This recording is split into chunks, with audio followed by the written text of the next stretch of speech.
To my mixing bowl, I'm going to add 2 sticks of butter that have been softened,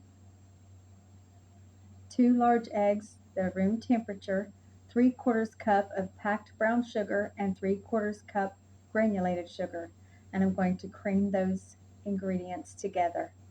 Next, I'm going to add 2 teaspoons of pure vanilla.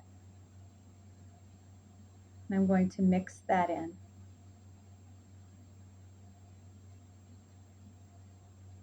Now I'm adding 3 cups of flour, 1 teaspoon baking soda, 1 teaspoon baking powder, and ½ teaspoon salt. I'm adding half at a time, and only thing I'm doing is just combining the ingredients. We don't want to overmix them. Now I'm going to add in 12 ounces of chocolate chips.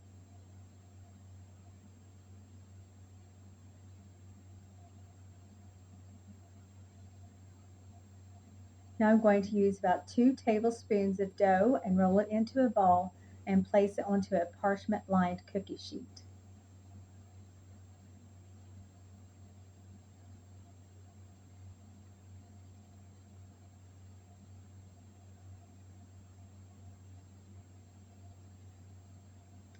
Now I'm going to put the cookie sheet in a 350-degree oven for 10 to 11 minutes, just until the edges of the cookies are set but the middles are still soft.